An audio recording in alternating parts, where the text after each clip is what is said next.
എല്ലാരെ കൊണ്ടും പറഞ്ഞു നടന്ന് ഞാനും അവനും അങ്ങനെ ഒരു കുറച്ച് ബന്ധമുണ്ട്, അങ്ങനെ ഉണ്ട് ഇങ്ങനെ ഉണ്ടെന്ന് എന്തോ ഒരു ചുമ്മാ ഇതാക്കിയതാണ്. പക്ഷെ എല്ലാരെ കൊണ്ടും പറഞ്ഞു നടന്നു. ഇനി പറയാൻ പറ്റാത്ത ആരുമില്ല. എന്നിട്ട് അവസാനം നീ എനിക്ക് വേണ്ട, അവന്റെ കൂടെ തന്നെ പൊയ്ക്കോ. പിന്നെ അവൻ പറഞ്ഞൊരു വോയിസ് ഉണ്ട്, ഇത് കേട്ടാ നിനക്ക് തന്നെ മനസ്സിലാവും. ബ്രേക്കപ്പ് ആയിട്ട് കുറച്ച് ദിവസങ്ങളായി. ബ്രേക്കപ്പ് ആകാൻ കാരണം വേറൊന്നല്ല, അവളുടെ കുറച്ച് അനാവശ്യ ചാറ്റും കാര്യങ്ങളും അവളും വേറെ ഒരു റിലേഷൻ ഉണ്ടായിരുന്നു. അത് വേറെ ആയിരുന്നില്ല, എന്റെ കൂട്ടുകാരൻ തന്നെയാണ്. കലിപ്പനും കാന്താരിയും. അതൊക്കെ ഒരു കാലം. പണ്ടൊക്കെ നമ്മൾ ഒരുപാട് കലിപ്പൻ എന്റെ കാന്താരികളെ കുറിച്ച് വീഡിയോകൾ ചെയ്തതാണ്. എന്നാൽ ഇപ്പൊ ഏറെ കുറെയായി കലിപ്പൻ കാന്താരി കോമ്പകൾക്ക് വംശനാശം സംഭവിച്ച പോലെയാണ്. അത് ഏതായാലും നല്ല കാര്യം തന്നെ. അപ്പൊ നമ്മുടെ കലിപ്പൻ കാന്താരി ദമ്പതികളായിട്ടുള്ള അമയ എന്റെ വിഷ്ണുവിനെ നിങ്ങൾ ഓർക്കുന്നുണ്ടോ? ഓർമ്മയില്ലെങ്കിൽ നമുക്ക് ഓർമ്മ ഉണ്ടാക്കാം. ഞാൻ അവരുടെ ഒരു റീല് പ്ലേ ചെയ്യും, അപ്പൊ നിങ്ങൾക്ക് ആള് പിടികിട്ടും.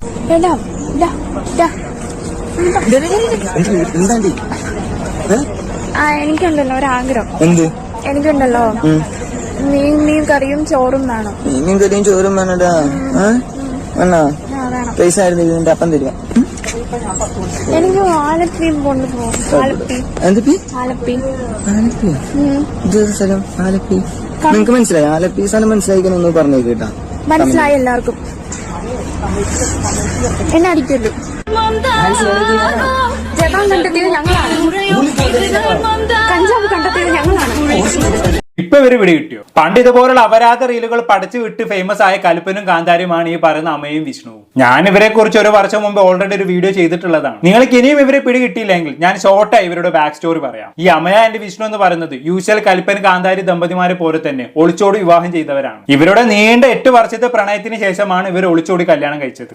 അപ്പൊ നിങ്ങൾ വിചാരിക്കും 8 വർഷത്തെ ആത്മാർത്ഥ പ്രണയം എന്നൊക്കെ അല്ലേ? പക്ഷേ മക്കളെ അങ്ങനെയൊന്നുമല്ല കാര്യങ്ങൾ. ഈ വിഷ്ണു എന്ന പയ്യൻ 12ാമത്തെ വയസ്സിലാണ് അമ്മയെ പ്രേമിക്കുന്നത്. 8 തീരാത്ത പ്രായത്തിൽ ഫേസ്ബുക്കിലൂടെ പ്രേമിച്ച് വശത്താക്കി. പിന്നെ അവർ ഒളിച്ചോടുകയായിരുന്നു. കൃത്യം അമ്മയ്ക്ക് 18 വയസ്സായപ്പോൾ ഇവരുടെ കല്യാണവും കഴിഞ്ഞു. കല്യാണം കഴിയുമ്പോൾ അമ്മയ്ക്ക് പ്രായം 18 ആണെങ്കിൽ വിഷ്ണുവിന്റെ പ്രായം 24 ആണ്. എന്തായാലും ഇവർ ഒളിച്ചോടുന്നതിന് മുമ്പേ അമ്മയുടെ അമ്മ വിഷ്ണുവിനെതിരെ പോലീസിൽ പരാതിയൊക്കെ കൊടുത്തിട്ടുണ്ടായിരുന്നു. മകളെ ഒളിച്ചോടാൻ പ്രേരിപ്പിച്ചു എന്നും പറഞ്ഞായിരുന്നു അമ്മയുടെ അമ്മ കേസ് കൊടുത്തത്. അങ്ങനെ 2 തവണ വിഷ്ണുവിനെ പോലീസ് അറസ്റ്റ് ചെയ്തതുമാണ്. അങ്ങനെ അതൊക്കെ കഴിഞ്ഞാണ് ഇവർ പിന്നീട് ഒളിച്ചോടി വിവാഹം ചെയ്തത്. അങ്ങനെ വിവാഹത്തിന് ശേഷം ഇവർ ഒരുമിച്ച് ഇൻസ്റ്റാഗ്രാമിൽ റീലൊക്കെ ചെയ്യാൻ തുടങ്ങി. റീലുകളാണെങ്കിലോ വൻ ഹിറ്റ് ആവാനും തുടങ്ങി. അതോടെ എന്തായി, കുറെ ഓൺലൈൻ മീഡിയാസ് ഇവർ ഇന്റർവ്യൂകളൊക്കെ എടുത്തിട്ടുണ്ടായിരുന്നു. അത് പിന്നെ സ്വാഭാവികം. ഏതെങ്കിലും 2 അപരാധ റീലുകൾ ഫേമസ് ആയി കഴിഞ്ഞാണെങ്കിൽ അപ്പൊ അവർ ഇന്റർവ്യൂ നടത്തലാണല്ലോ നമ്മുടെ ഓൺലൈൻ മീഡിയക്കാരുടെ ഒരു രീതി എന്ന് പറയുന്നത്.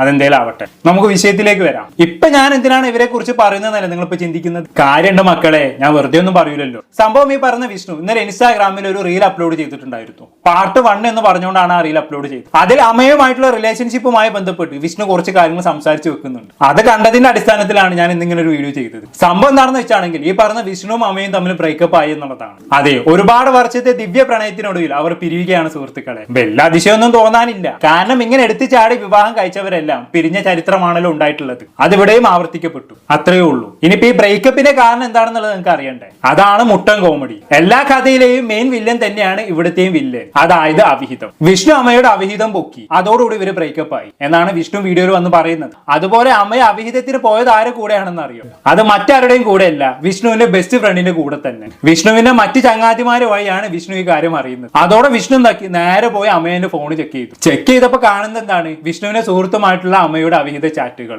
കയ്യോടെ പൊക്കിയില്ലേ. എന്തായാലും വിഷ്ണു ഇതിനെ കുറിച്ച് പറയുന്നത് നമുക്കൊന്ന് കണ്ടോക്കാം. ഞങ്ങളിപ്പോ ബ്രേക്കപ്പ് ആയിട്ട് കുറച്ച് ദിവസങ്ങളായി. കുറച്ച് ദിവസങ്ങളായിട്ട് അതിന്റെ പ്രശ്നങ്ങളായിട്ട് പോയിക്കൊണ്ടിരിക്കുകയായിരുന്നു. വേറൊന്നല്ല, ബ്രേക്കപ്പ് ആകാൻ കാരണം വേറൊന്നല്ല, അവളുടെ കുറച്ച് അനാവശ്യ ചാറ്റും കാര്യങ്ങളും അവളും വേറെ ഒരു റിലേഷൻ ഉണ്ടായിരുന്നു. അത് വേറെ ആയിരുന്നില്ല, എന്റെ കൂട്ടുകാരൻ തന്നെയാണ്. ഞാൻ അവനെ കൂടെ കൊണ്ട് നടന്നവൻ തന്നെയാണ്. അവൻ തന്നെയാണ് എന്നെ ചതിച്ചതും അവളും അവനെ കൂടിയിട്ട്. ഇതിന്റെ കാര്യങ്ങളൊക്കെ എനിക്ക് അറിയുന്നത് കുറച്ച് വൈകിട്ടാണ് കേസ്. എന്റെ പിള്ളേർ കൊണ്ടാണ് എനിക്ക് അറിയുന്നത്. ഞാൻ ഇവിടെ ഒരു ചാറ്റ് പൊക്കി ജസ്റ്റ് ഒന്ന് വേണ്ടി ചോദിച്ചുകൊണ്ടിരിക്കുമ്പോൾ ഇവിടെ അങ്ങനെ വഴക്കിട്ടുകൊണ്ട് തമിഴ്നാട്ടിൽ നിന്ന് 2 മണിക്ക് അങ്ങനെ ട്രെയിൻ കയറി ഒറ്റയ്ക്ക് അങ്ങനെ വന്നതാണ്. ഓക്കെ, സംഭവം മനസ്സിലായല്ലോ. ഞാൻ നേരത്തെ പറഞ്ഞ കാര്യങ്ങളൊക്കെ തന്നെ. എന്തായാലും അങ്ങനെ അവിഹിതം പൊക്കിയതിനു ശേഷം അവർ തമ്മിൽ അടിയായി. ഇവരപ്പ തമിഴ്നാട്ടിലാണെന്ന് തോന്നുന്നു സ്റ്റേ ചെയ്തിരുന്നത്. അങ്ങനെ അടിയായതിനു ശേഷം അമ്മയെ നേരെ ബാഗും തൂക്കി ട്രെയിൻ കയറി നാട്ടിലേക്ക് വന്നു എന്നാണ് വിഷ്ണു പറയുന്നത്. എന്തായാലും കുറച്ച് കാര്യങ്ങളും കൂടി വിഷ്ണു പറയുന്നുണ്ട്. നമുക്ക് എന്തായാലും അതൊന്ന് കണ്ടോക്കാം. അപ്പൊ ഈ വീഡിയോന്റെ ഫുൾ ചാറ്റും കാര്യങ്ങളും അവരുടെ എല്ലാ കാര്യവും എനിക്ക് കിട്ടിയിട്ടുണ്ട്. അവരുടെ ഫോൺ ജസ്റ്റ് ഒന്ന് എടുത്തുകൊണ്ട് ഞാൻ ഈ മൊത്തം പ്രശ്നവും കാര്യം അവരുടെ ഫോൺ ജസ്റ്റ് ഒന്ന് ലോക്ക് തുറന്നുകൊണ്ട് ഞാൻ റീചാറ്റ് എടുത്തിട്ടുണ്ടായിരുന്നു. അപ്പൊ അതിന്റെ കാര്യങ്ങളൊക്കെ ഇവർക്ക് മനസ്സിലായി, എല്ലാം അറിഞ്ഞു. ഇവിടെ അനാവശ്യ വീഡിയോകളും കുറച്ച് കാര്യങ്ങളൊക്കെ അവർക്ക് അയച്ചു കൊടുത്തിട്ടുണ്ട്. എല്ലാ കാര്യങ്ങളും തെളിവായിട്ട് ഇതിന്റെ ബാക്കിൽ തന്നെ ഓരോരോ വീഡിയോ ആയിട്ട് വരുന്നതായിരിക്കും. ഈ വീഡിയോ പറ്റുന്ന എല്ലാവരും ഷെയർ ചെയ്യണം. വേറൊന്നുമല്ല, എന്റെ കയ്യിൽ അത്ര ഫോളോവേഴ്സും കാര്യങ്ങളൊന്നും ഇല്ല. ആ അക്കൗണ്ടിലാണ് എല്ലാ അക്കൗണ്ട് 2 അക്കൗണ്ട് പാസ്വേഡ് എല്ലാ കാര്യങ്ങളും അവരുടെ അടുത്താണ്. അപ്പൊ ഇതിന്റെ പുതിയ അക്കൗണ്ടാണ്. പഴയ അക്കൗണ്ടിന്റെ പാസ്വേഡും കാര്യങ്ങളെല്ലാം അമ്മയുടെ കയ്യിലാണ്. അതുപോലെ അമ്മയുടെ ചാറ്റും കാര്യങ്ങളും എല്ലാം ഇവന്റെ കയ്യിലുണ്ടെന്നാണ് എന്നാണ് ഇവൻ പറയുന്നത്. ഓരോ പാർട്ടുകളായി ഓരോ അവീത സീരീസ് പോലെ ഇറക്കാനാണ് ഇവന്റെ പ്ലാൻ എന്ന് തോന്നുന്നു. അടുത്ത പാർട്ടിൽ കൂടുതൽ എക്സ്ക്ലൂസീവ് സാധനങ്ങൾ ഇടുന്നൊക്കെയാണ് പറയുന്നത്. അതുകൊണ്ട് എല്ലാവരും ഒന്ന് ഷെയർ ചെയ്ത് നമ്മൾ വിഷ്ണു ചേട്ടനെ റീച്ച് ആക്കി കൊടുക്കണേ. അല്ല ചങ്ങായി, എനിക്ക് ലേശം ഉളുപ്പില്ലേ ഈ വീഡിയോക്ക് ബാക്ക്ഗ്രൗണ്ട് മ്യൂസിക്കും കുത്തി കയറ്റിട്ട് സപ്പോർട്ട് ചെയ്യണമെന്ന് പറയാൻ. നിന്റെ ഭാര്യയുടെ അവീത കഥ പറയാൻ ഞങ്ങൾ നിനക്ക് റീച്ച് ആക്കി തരണം അല്ലേ? നീ എന്താ മോനെ ഫസ്മിന സാക്കിറിനെ പഠിക്കാനോ? അല്ല അറിയാത്തോണ്ട് ചോദിക്കാണ്. എല്ലാരും ഇവന്റെ വീഡിയോ ഷെയർ ആക്കി കൊടുക്കണം പോലും. പുന്നാര മോനെ പ്രൈവസി എന്ന് പറയുന്ന ഒരു സാധനം ഉണ്ട്. ഓക്കെ, നിനക്ക് ചിലപ്പോൾ അവള് പോയതിന്റെ ദേഷ്യവും വിഷമവും കൊണ്ട് അവൾ ആൾക്കാരുടെ മുന്നിൽ നാറ്റിക്കണം. അങ്ങനെ ഒരു ചിന്തയായിരിക്കണം നിന്റെ മനസ്സിലുള്ളിൽ. അതുകൊണ്ടാണല്ലോ നീ എല്ലാവരോടും ഷെയർ ചെയ്യാൻ പറയുന്നത്. ആയിക്കോട്ടെ, പക്ഷെ എന്തിനാണ് മോനെ നീ ഇങ്ങനെ പാർട്ടായിട്ട് വീഡിയോസ് ഇടുന്നത്? നിനക്ക് പറയണമെന്നുണ്ടെങ്കിൽ ഒറ്റ വീഡിയോയിൽ കാര്യം പറഞ്ഞ് തീർത്താൽ പോലെ പാർട്ടായിട്ട് ഇറക്കേണ്ട ആവശ്യമുണ്ടോ? സംഭവം നിനക്ക് ഇതുകൊണ്ട് ഒരു മിനി സീരീസ് ഉണ്ടാക്കണം. പഴയ അക്കൗണ്ട് എന്തായാലും പോയല്ലോ, അപ്പൊ പുതിയ അക്കൗണ്ട് ഇതും പറഞ്ഞ് നിനക്ക് റീച്ച് എത്തിക്കണം. അത് തന്നെ നിന്റെ ഉദ്ദേശം. നീ വല്ലാത്തൊരു വാണം തന്നെ കേട്ടോ. അവളാണെങ്കിലും അതിനേക്കാളും വലിയ വാണം. എന്ത് ചെയ്തിട്ടാണെങ്കിലും കുറച്ച് റീച്ച് കിട്ടിയാൽ മതി എന്നുള്ള ഒരു അവസ്ഥയിലേക്ക് എത്തിക്കണം ഇപ്പൊ ചില ആൾക്കാരുടെ കാര്യങ്ങൾ. ഇവിടെ ഇപ്പൊ സംഭവിക്കാൻ പോകുന്നത് എന്താണെന്ന് വെച്ചാണെങ്കിൽ സ്വയം അങ്ങോട്ടും ഇങ്ങോട്ടും ചെളി വാരി എറിഞ്ഞ് രണ്ടുപേരും അങ്ങ് നാണം കെടും. അത്രേ ഇവിടെ സംഭവിക്കാൻ പോകുന്നുള്ളൂ. എന്തായാലും വിഷ്ണുവിന്റെ ഈ വീഡിയോക്ക് പിന്നാലെ അമ്മ ഇതിനെതിരെ റിയാക്ട് ചെയ്തുകൊണ്ട് രംഗത്ത് വന്നിട്ടുണ്ടായിരുന്നു. അത് പിന്നെ സ്വാഭാവികം. അമ്മ ഒരുപാട് കാര്യങ്ങൾ പറയുന്നുണ്ട് മക്കളെ. അതൊരു കഥയാണ്. ആദ്യം തന്നെ ഈ വിഷ്ണു ഫുൾ കഞ്ചാവാണെന്നാണ് അമ്മയെ പറയുന്നത്. ഇവന് കഞ്ചാവിന് അഡിക്റ്റ് ആയിരുന്നു പോലും. എന്നിട്ട് അത് നിർത്താൻ പറഞ്ഞിട്ട് അവൻ നിർത്തിയില്ല. അങ്ങനെ കഞ്ചാവ് അടിച്ച് അവന് തന്നോട് സംശയരോഗം തോന്നാൻ തുടങ്ങി പോലും. ഇത് അമ്മയെ പറഞ്ഞ കാര്യങ്ങളാണ് കേട്ടോ. മാത്രവുമല്ല വിഷ്ണുവിന്റെ ചങ്ങാതിയുമായ അഫയർ ഉണ്ടെന്നും പറഞ്ഞ് എപ്പോഴും വിഷ്ണു അമ്മയെ ടോർച്ചർ ചെയ്യാറുണ്ട് പോലും. എന്തായാലും ഇല്ലാത്ത അവിധത്തിന്റെ പേരിൽ വിഷ്ണു ഇങ്ങനെ അനാവശ്യമായി ടോർച്ചറും ചെയ്യാൻ തുടങ്ങിയതോടെ അമ്മയെ ഒരു തീരുമാനം എടുക്കാണ്. അങ്ങനെ വിട്ടാ പറ്റൂലല്ലോ. അങ്ങനെ അവൻ ഇല്ലാത്ത അവിധത്തിന്റെ പേരിൽ എന്നെ ടോർച്ചർ ചെയ്യണ്ട, ശരിക്കും ഒരു അവിധത്തിന് പോയി കളയാം. അപ്പൊ പിന്നെ ആ ടോർച്ചറിങ് അവസാനിക്കല്ലോ. അങ്ങനെ വിചാരിച്ച അമ്മയെ എന്താക്കി, വിഷ്ണുവിന്റെ സുഹൃത്തായിട്ട് ശരിക്കും അവിധത്തിൽ ഏർപ്പെട്ടു. ശരിക്കുമുള്ള അവിഹിതം എന്താണെന്നുള്ളത് വിഷ്ണുവിനെ അങ്ങ് കാണിച്ചു കൊടുത്തു. എന്ത് നല്ല ഭാര്യ അല്ലേ? ഭാര്യ ആയാലും ഇങ്ങനെ വേണം. ഇതൊന്നും ഞാൻ ചുമ്മാ അടിച്ചിറക്കിയല്ലേ കേട്ടോ. അമ്മയെ തന്നെ പറഞ്ഞ കാര്യങ്ങളാണ്. പല ടൈപ്പ് അവീത കഥകൾ കേട്ടിട്ടുണ്ട്, പക്ഷെ ഇജാദ് അവീത കഥ കേൾക്കുന്ന ആദ്യമായിട്ടാണ്. സ്വന്തം ഭർത്താവ് സംശയരോഗം കാരണം ടോർച്ചർ ചെയ്യാൻ തുടങ്ങിയത് കാരണം അത് ശരി വെച്ച് കൊടുക്കാൻ വേണ്ടി മറ്റൊരുത്തനുമായ അവിഹിതത്തിൽ ഏർപ്പെടുക. നിങ്ങൾ എവിടെയെങ്കിലും കേട്ടിട്ടുണ്ടോ ഇങ്ങനെ ഒരു കഥ? എന്നാൽ പിന്നെ അമ്മയെ തന്നെ അതിനെ കുറിച്ച് പറഞ്ഞങ്ങളൊന്ന് കേട്ടു. ഹായ് ഗൈസ്, അപ്പൊ എല്ലാവരും കുറെ പേര് കാര്യം അറിയാതെ എന്നെ കൊണ്ട് ഒരു ബ്ലോഗ് ഇടുന്നു പറയുന്നുണ്ട്. അപ്പൊ ഞാനിപ്പോ ആ കാര്യങ്ങൾ മൊത്തം നിങ്ങളെ കൊണ്ട് പറയുവാണ്. ഈ പ്രശ്നം എന്ന് വെച്ചാൽ ഞാനും വിഷ്ണുവായിട്ട് കുറച്ച് പ്രശ്നങ്ങളുണ്ടായിരുന്നു ഇങ്ങനൊരു ആടെ പേരിൽ. പക്ഷെ അന്ന് അങ്ങനെ ഒന്നും ഇല്ലായിരുന്നു. പിന്നെ ഇവനാണെങ്കിൽ എല്ലാരെ കൊണ്ടും പറഞ്ഞു നടന്ന് ഞാനും അവനും അങ്ങനെ ഒരു കുറച്ച് ബന്ധമുണ്ട്, അങ്ങനെ ഉണ്ട് ഇങ്ങനെ ഉണ്ടെന്ന് എന്തോ ഒരു ചുമ്മാ ഇതാക്കിയതാണ്. പക്ഷെ എല്ലാരെ കൊണ്ടും പറഞ്ഞു നടന്നു. ഇനി പറയാൻ പറ്റാത്ത ആരുമില്ല. എന്നിട്ട് അവസാനം നീ എനിക്ക് വേണ്ട, അവന്റെ കൂടെ തന്നെ പോയിക്കോ. പിന്നെ അവൻ പറഞ്ഞൊരു വോയിസ് ഉണ്ട്, ഇത് കേട്ടാ നിനക്ക് തന്നെ മനസ്സിലാവും.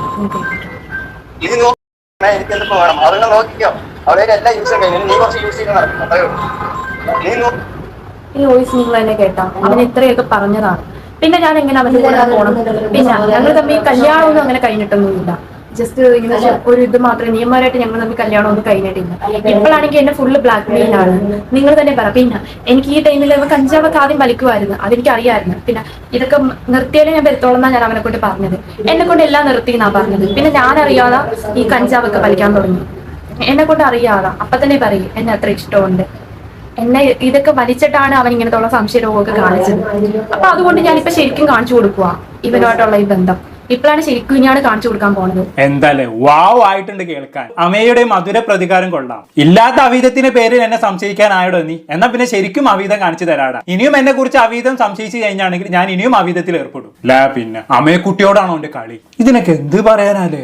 പ്രായത്തിന് ഒരു എടുത്തുചാട്ടങ്ങൾ. ബുദ്ധിയില്ലാത്ത പ്രായത്തിൽ കല്യാണം കഴിച്ചല്ലേ ഇങ്ങനെയൊക്കെ തന്നെ ഉണ്ടാവത്തുള്ളൂ. എന്തായാലും ഇവിടെ അമ്മയെ സംസാരിക്കുന്നതിന്റെ ഇടയ്ക്ക് ഇവര് തമ്മിൽ കല്യാണം ഒന്നും കഴിഞ്ഞിട്ടില്ല എന്ന് അമ്മയെ സംസാരിച്ച് വെക്കുന്നുണ്ട് അല്ലേ? നിങ്ങൾ അത് കേട്ട് കാണുമെന്ന് വിചാരിക്കുന്നു. പക്ഷെ ഇവർ രണ്ടാളും തമ്മിലുള്ള ഒരു പഴയ ഇന്റർവ്യൂ എന്റെ ശ്രദ്ധയിൽപ്പെടാൻ ഇടയായി. അതിൽ ഇവർ തമ്മിൽ കല്യാണം കഴിച്ചു എന്നുള്ളതാണ് അമ്മയും വിഷ്ണുവും ഒരുപോലെ പറയുന്നത്. ഞാൻ വേണമെങ്കിൽ അതിന് ക്ലിപ്പ് ഒന്ന് പ്ലേ ചെയ്ത് കാണിച്ചു തരാം. 8 വർഷം പ്രണയിച്ചു എന്നാ പറയുന്നത്.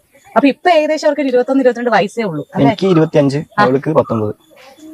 കല്യാണം കഴിഞ്ഞിട്ട് ആകെ 1 വർഷം ആയിട്ടുള്ളൂ. ഞാൻ കഥ പറയാൻ ശരിക്കും കല്യാണം കഴിഞ്ഞിട്ട് 1 വർഷമേ ആയിട്ടുള്ളൂ എന്ന് അന്ന് ഓൺലൈൻ മീഡിയയിൽ വിഷ്ണു വന്ന് പറഞ്ഞപ്പോൾ അന്ന് തല കുലുക്കി സമ്മതിച്ച ആളാണ്. ഇപ്പൊ വന്നിരുന്ന് നേരെ മാറ്റി പറഞ്ഞ് ഞങ്ങൾ തമ്മിൽ കല്യാണം ഒന്നും കഴിഞ്ഞിട്ടില്ല പോലും. എന്താ ഇതിനൊക്കെ പറയാല്ലേ? ഇനിയിപ്പോ ശരിക്കും ഇവര് തമ്മിൽ കല്യാണം കഴിഞ്ഞിട്ടില്ല എങ്കിൽ ഒരു പക്ഷേ ഇവർ ലിവിംഗ് ടുഗദർ റിലേഷൻഷിപ്പിലായിരിക്കണം കഴിഞ്ഞുകൊണ്ടിരുന്നത്. എന്താണെന്നുള്ളത് ശരിക്കും അറിയില്ല. ഇനി എങ്ങനെയാണെങ്കിലും ഒക്കെ കണക്കന്നെ. എന്തായാലും നിങ്ങൾ ഇവളെ പ്ലേ ചെയ്യിപ്പിച്ച വിഷ്ണുവിന്റെ വോയിസ് കേട്ടല്ലോ. ഞാൻ അവളെ എല്ലാ തരത്തിലും യൂസ് ചെയ്ത് ഇനി നീ വേണമെങ്കിൽ അവളെ യൂസ് ആക്കിക്കോ എന്ന് വിഷ്ണു തന്റെ സുഹൃത്തിനോട് പറയുന്ന വോയിസ് ആണ് അമ്മയെ ഇവിടെ പ്ലേ ചെയ്യിപ്പിച്ച് കാണിച്ചത്. ഇനി അത് കേൾക്കാത്തവർ ആരെങ്കിലും ഉണ്ടെങ്കിൽ ഞാൻ ഒന്നുകൂടെ പ്ലേ ചെയ്യിപ്പിച്ച് കാണിച്ചു തരാം. നോക്കിക്കോ, അവളെ എല്ലാ യൂസും കഴിഞ്ഞു, നീ കുറച്ച് യൂസ് ചെയ്ത് നടക്കും. കേട്ടല്ലോ, ഈ വോയിസിൽ കൃത്യമായിട്ട് വിഷ്ണു പറയുന്നുണ്ട് ഞാൻ അവളെ എല്ലാ തരത്തിലും യൂസ് ചെയ്ത് കഴിഞ്ഞു, ഇനി വേണമെങ്കിൽ ഞാൻ അവളെ യൂസ് ആക്കിക്കോ എന്നുള്ളത്. ഇതിൽ നിന്ന് തന്നെ മനസ്സിലാക്കാൻ പറ്റുമല്ലോ വിഷ്ണു ഏത് തരത്തിലാണ് അമ്മയെ ട്രീറ്റ് ചെയ്തെന്നുള്ളത്. യൂസ് ചെയ്യാനുള്ള ഒരു വസ്തുവായിട്ട് മാത്രമാണ് വിഷ്ണു അമ്മയെ കണ്ടിരുന്നത് എന്ന് വേണം ഇതിൽ നിന്ന് മനസ്സിലാക്കാൻ. ഇവനോടൊക്കെ എന്ത് പറയാനാണല്ലേ. ഇനിയും ഒരുപാട് കാര്യങ്ങൾ അമ്മ ഈ വീഡിയോയിൽ പറയുന്നത്. അവൻ അവളെ തിരിഞ്ഞു പോലും നോക്കിയില്ല എന്നൊക്കെയുള്ള രീതിയിൽ സംസാരിച്ച് വെക്കുന്നുണ്ട്. നിങ്ങൾ എന്തായാലും ഒന്ന് കേട്ടു നോക്കി. കുറെ ഭർത്താവ് എന്ന് പറഞ്ഞ് ഇങ്ങനെ പുറകെ നടന്നു വരുന്നുണ്ട്. ഒരു ഭർത്താവ് ചെയ്യേണ്ട കാര്യങ്ങൾ കൂടിയല്ല ചെയ്യുന്നത്. എന്ന് വെച്ചാൽ ഒന്ന് നോക്ക് കൂടിയില്ല. എപ്പോഴും ചെക്കന്മാരെ കൂടി ഇരുന്നിട്ട് കഞ്ചാവ് വലിക്കണം, ആ ഒരു മൈൻഡ് മാത്രമേ അവനുള്ളൂ. എന്നെ നോക്കിയിട്ടില്ല. എനിക്കൊരു സാധനം വാങ്ങിത്തരണം എന്നൊന്നുമില്ല. ഞാൻ എന്തെങ്കിലും ചെയ്യണമെങ്കിൽ ഞാൻ ഒറ്റയ്ക്ക് പോയി ചെയ്യണം, അങ്ങനെയൊക്കെ തന്നെ. പിന്നെയാണ് ഈ പറയുന്ന അബി എന്ന് പറഞ്ഞ അവന്റെ കാര്യങ്ങൾ പറഞ്ഞത്. പിന്നെ അവനുമായിട്ട് എനിക്ക് അങ്ങനെയുണ്ട് ഇങ്ങനെയുണ്ട്, അവന്റെ കൊച്ചാണ് എന്റെ വയറ്റില് എന്നൊക്കെ എല്ലാരെയും വിളിച്ച് പറഞ്ഞു കൊടുത്തു. അതിന്റെയൊക്കെ ആവശ്യം എന്താണെന്ന് അങ്ങനെയൊക്കെ പറഞ്ഞു കഴിഞ്ഞിട്ട് ഇപ്പൊ കരഞ്ഞിട്ട് എന്നെ കാണിക്കുക. എനിക്ക് കുറെ വീഡിയോ ചോദിച്ചിട്ടുണ്ട്, കരഞ്ഞ് ഞാനിപ്പോ ചാവാൻ പോകും എന്നൊക്കെ പറഞ്ഞു. പക്ഷെ അങ്ങനെ ഒന്നുമല്ല. പിന്നെ എന്നെ അവനിങ്ങളെ ഒരുമാതിരി മോശമായിട്ട് പോലെ അത്രയ്ക്ക് വൃത്തികേടായിട്ട് പറഞ്ഞു. നീ എടുത്തോ, എന്റെ യൂസ് ഒക്കെ കഴിഞ്ഞ് നീ എടുത്തോ, ഇനി എനിക്ക് വേണ്ട, അങ്ങനെ അത്രയ്ക്കും ബാഡായിട്ടാണ് പറഞ്ഞത്. ഇനി നീ ഇങ്ങനെ കുറച്ച് നാൾ കൊണ്ട് ഉപയോഗിക്കുക, അങ്ങനെയാണോ ഒരു ഭർത്താവെന്നൊക്കെ പറഞ്ഞാൽ ഇങ്ങനെയൊക്കെയാണോ പറയേണ്ടത്? ഓക്കെ അമ്മേ, നീ ഇതിൽ പറയുന്ന പോലെ അവൻ നല്ല ഭർത്താവൊന്നും ആയിരുന്നില്ല. അവൻ കഞ്ചാവ് അടിച്ച് നടക്കായിരുന്നു, നിന്റെ കാര്യങ്ങളൊന്നും നോക്കിയിരുന്നില്ല എന്ന് കാര്യത്തിൽ അതൊരിക്കലും നിനക്ക് അവിധത്തിന് പോകാനുള്ള ലൈസൻസ് അല്ല മോളെ. നീ വല്ലാണ്ടെങ്കിൽ നിന്ന് മഹത്വൽക്കരിക്കല്ലേ. അവന് ജോലിയൊന്നും ഇല്ല എന്നറിഞ്ഞ് നീ നിന്റെ ചെറിയ പ്രായത്തിൽ അവന്റെ കൂടെ ഒളിച്ചോടി. അത് നിന്റെ ബുദ്ധിയില്ലായ്മയുടെ പ്രശ്നമാണ്. കാരണം നിന്റെ പ്രായം അത്രയും ചെറുതല്ലേ ഉള്ളൂ എന്ന്. അതിനുശേഷം അവൻ നിന്നെ മര്യാദക്ക് നോക്കിയിട്ടില്ല എന്നാണ് നീ പറയുന്നത് അല്ലേ? അങ്ങനെ അവൻ നിന്നെ നോക്കുന്നില്ല എങ്കിൽ, ഒരു തരത്തിലും അവന്റെ കൂടെ നിനക്ക് ഒത്തുപോകാൻ കഴിയുന്നില്ല എങ്കിൽ നീ എന്ത് ചെയ്യണമായിരുന്നു? നീ അവനെ ഉപേക്ഷിച്ച് വരണമായിരുന്നു. അല്ലാണ്ട് അവിടെ തന്നെ നിന്ന് അവനെ ചങ്ങായുമായിട്ട് ഡിംഗോളിഫിക്കേഷന് പോവുകയല്ലേ ചെയ്യേണ്ടിയിരുന്നത്. നീയും അവനും എല്ലാം ഒന്നിനൊന്നും മെച്ചം തന്നെ. എന്തായാലും ഇതെല്ലാം കഴിഞ്ഞ് അമ്മയുടെ വിഷ്ണുവിന്റെ സുഹൃത്തുമായിട്ടുള്ള അവിഹിതം പൊക്കിയതിനു ശേഷം ഇവര് തമ്മിൽ അടിയായി. അവൻ അവളെ തല്ലാനൊക്കെ നോക്കിയെന്നൊക്കെ അമ്മയെ തുടർന്ന് പറയുന്നുണ്ട്. അവസാനം പോലീസിന് വരെ ഈ വിഷയത്തിൽ ഇടപെടേണ്ടി വന്നു എന്നുള്ള രീതിയിൽ അമ്മയെ സംസാരിച്ച് വെക്കുന്നുണ്ട്. നിങ്ങൾ എന്തായാലും ഒന്ന് കേട്ടു. പിന്നെ ഞാൻ ചെല്ലണമെന്ന് പറയുന്നുണ്ട്. അതെന്തിനാന്ന് എനിക്ക് മനസ്സിലാവുന്നില്ല. ഇത്രയും കാര്യങ്ങൾ അറിഞ്ഞിട്ടും പിന്നെ ചെല്ലണം. പിന്നെ അന്ന് രാത്രി ഞങ്ങൾ ആ ടൈമിൽ പ്രശ്നം നടക്കുന്ന ടൈമിൽ ഞാൻ തിരിച്ചില്ലായിരുന്നു. അപ്പൊ അന്ന് രാത്രി ഇതുപോലെ ഒരു മണി 2 മണിയായി. അതുപോലെ എന്നെ അടിക്കാനൊക്കെ വന്ന് എന്നെ ഇവിടേക്ക് അടിച്ചിട്ടുണ്ട്, കണ്ണിന്റെ ഇവിടേക്ക് ഇട്ട് അടിച്ചിട്ടുണ്ട്. എന്നെ അടിക്കാനൊക്കെ വന്നിട്ട് എന്നെ രാത്രി അവിടുന്ന് ആ പ്രശ്നത്തിൽ നിന്ന് കയറ്റി വിടുന്നത് തിരിച്ച് തമിഴ്നാട് പോലീസാണ് പാലക്കാട് കയറ്റി വിട്ടിട്ട് പാലക്കാട് നിന്ന് ഞാൻ ഇങ്ങോട്ട് എറണാകുളം വന്നത്. അത്രയും പ്രശ്നം അവിടെ ഞാൻ അത്രയ്ക്കും പേടിച്ചിട്ടാണ് വന്നത്. എനിക്ക് പുറകെ ചിലപ്പോൾ ഉണ്ടാവുമെന്ന് പറഞ്ഞിട്ട് എന്നെ കാണാൻ വേണ്ടി 2 ദിവസം എറണാകുളത്ത് വന്ന് നിന്നിട്ട് എറണാകുളത്ത് നിന്ന് കുറെ ആൾക്കാരെ ഫോൺ മേടിച്ച് വിളിക്കാനൊക്കെ നോക്കിയതാണ്. ഇവിടെ വന്നിട്ട് പ്രശ്നം ഉണ്ടാക്കുമെന്നൊക്കെ പറഞ്ഞു. ഇപ്പൊ ഫുള്ള് എനിക്ക് മൊത്തത്തിൽ എന്നെ ഇതാക്കുമെന്ന് പറഞ്ഞിട്ടാണ് നടക്കുന്നത്. അവന്റെ എന്നെ കുറെ ഇത് ഞാൻ കുറെ പേരോട് പറഞ്ഞിട്ടുണ്ട് ഇങ്ങനെയൊക്കെ. അപ്പൊ എനിക്ക് വേണ്ടി അവൻ അടുത്ത റിയാക്ഷൻ പിടിവിടും. പക്ഷെ ഇട്ടോട്ടാ, ഞാനിപ്പോ രണ്ടും കെട്ടിച്ചിട്ട് ഇനി എന്തായാലും എന്റെ വാശിക്ക് ഇവനെ തന്നെ നോക്കത്തോളാം പറഞ്ഞു. ഇനി എന്നിട്ടാലും എനിക്കതൊരു പ്രശ്നമായിരിക്കും. ഇതൊക്കെ കേട്ടിട്ട് നിങ്ങൾക്ക് എന്ത് തോന്നുന്നു? നിങ്ങൾ പറയുന്ന ചെയ്യുന്നത് ശരിയാണോ തെറ്റാണോ? ഇങ്ങനെ ഇത്രയും കഞ്ചാവൊക്കെ അടിച്ച് ഇങ്ങനെ ഇത്രയും ഉപദ്രവിക്കുന്ന ആളെ കൂടെ നിൽക്കണോ? എന്തെന്നാലും ദേഹോപദ്രവത്തിന് ശ്രമിച്ചത് ന്യായീകരിക്കാവുന്ന കാര്യമല്ല. അത് മോശം കാര്യം തന്നെയാണ്. പോലീസൊക്കെ വന്നെന്നൊക്കെ പറയുമ്പോൾ അത്യാവശ്യം ഒച്ചപ്പാടും ബോർഡൊക്കെ ഉണ്ടായിട്ടുണ്ടാവല്ലോ. അതുപോലെ വിഷ്ണുവിനോട് പറയാനുള്ളത്, നീ എന്തിനാണ് മോനെ അവളുടെ പിന്നാലെ ഇങ്ങനെ നടന്ന് ശല്യം ചെയ്യാൻ നിൽക്കുന്നത്? അവൾക്ക് നിന്നെ വേണ്ട. ആദ്യം നീ അത് മനസ്സിലാക്ക്. നിന്നെ വേണമെന്നുണ്ടെങ്കിൽ അവൾ അവിധത്തിന് പോകില്ലല്ലോ. നിന്റെ കയ്യിലിരിപ്പ് കൊണ്ട് തന്നെയാണ് നിന്റെ അവസ്ഥ ഇങ്ങനെ ആയത്. പെണ്ണിനെ കെട്ടിക്കൊണ്ടുവന്നാണെങ്കിൽ മര്യാദക്ക് അവളെ നോക്കണമായിരുന്നു. അല്ലാണ്ട് കഞ്ചാവും വലിച്ച് കൂട്ടുകാരുടെ കൂടെ ചുറ്റി നടന്നിട്ട് അവസാനം പെണ്ണ് വേറൊരുത്തന്റെ കൂടെ ചാടി പോയിട്ട് പിന്നെ ഇരുന്ന് കരഞ്ഞിട്ട് കാര്യമില്ല. ഇനിയിപ്പോ പോയി അത്രേ പറയാനുള്ളൂ. എന്തായാലും ഇനി തന്റെ അവീത കമ്മിന്റെ കൂടെ താനുള്ളൂ എന്ന് ഉറപ്പിച്ച് പറയാൻ കാണിച്ച അമ്മേന്റെ മനസ്സങ്ങൾ ആരും കാണാണ്ട് പോരും. അല്ല, എനിക്ക് ചിരി വന്നാത്തൊന്നുമില്ല. ഇത്രയൊക്കെ പറഞ്ഞിട്ട് അവൾ അവസാനം ചോദിക്കുകയാണ്, ഞാൻ ചെയ്തത് ശരിയാണ് ഗായ്സ് എന്നൊക്കെ. മനുഷ്യന്മാരെ ലേശം ഉളുപ്പ് നല്ലൊരു സാധനമാണ്. ഇല്ലാന്നുണ്ടെങ്കിൽ ഇങ്ങനെ ഇരിക്കും കാര്യങ്ങൾ. സ്വന്തം ഭർത്താവിനെ വഞ്ചിച്ചിട്ട് മറ്റൊരുത്തന്റെ കൂടെ അവിഹിതത്തിന് പോയിട്ട് വീഡിയോയിൽ വന്ന് ചോദിക്കുകയാണ്, ഞാൻ ചെയ്തത് ശരിയാണ് ഗായ്സ് എന്നൊക്കെ. ലോകത്ത് ആദ്യമായിട്ടാണ് ഒരു പെണ്ണ് ഇങ്ങനെ ചെയ്യുന്നത് ഞാൻ കേൾക്കുന്നത്. അതാണ് പറഞ്ഞത്. മനുഷ്യന്മാർക്ക് ഉളുപ്പില്ല എന്നുണ്ടെങ്കിൽ എന്ത് ചെയ്താലും ഒരു കൂസലും ഉണ്ടാവില്ല. എന്തായാലും അമ്മയെ നീ ചോദിച്ചില്ലേ വിഷ്ണുവിനെ പോലുള്ള ഒരുത്തന്റെ കൂടെ നിൽക്കണോ എന്ന് ഞങ്ങളോട് അഭിപ്രായം ചോദിച്ചില്ലേ? ഒരിക്കലും എന്നെ കഞ്ചാവ് അടിച്ച് ഭാര്യയെ നോക്കാത്ത ഒരുത്തന്റെ കൂടെ നീ നിൽക്കരുത് എന്ന് തന്നെയാണ് ഞങ്ങൾക്ക് മറുപടി പറയാനുള്ളത്. പക്ഷേ ഞാൻ നേരത്തെ പറഞ്ഞ പോരാ, അത് അവിഹിതത്തിന് പോകാനുള്ള എക്സ്ക്യൂസ് ആക്കി നീ എടുക്കരുത്. നീ അപ്പുറത്തുള്ള ആളെ കുറ്റപ്പെടുത്തുമ്പോൾ നീ ചെയ്തത് ശരിയാണെന്നുള്ള ഒരു ആത്മവിചാരം നടത്തുന്നത് എന്തുകൊണ്ട് നല്ലതാണ്. അപ്പൊ അത്രയൊക്കെ എനിക്ക് പറയാനുള്ളൂ. കാര്യങ്ങൾ നിങ്ങൾക്ക് മനസ്സിലായി കാണുമെന്ന് വിചാരിക്കുന്നു. എന്താണെന്ന് നിങ്ങൾക്ക് തോന്നുന്നത് കമന്റ് ബോക്സിൽ രേഖപ്പെടുത്തുമല്ലോ. അടുത്തൊരു ടോപ്പിക് വീണ്ടും കാണാം.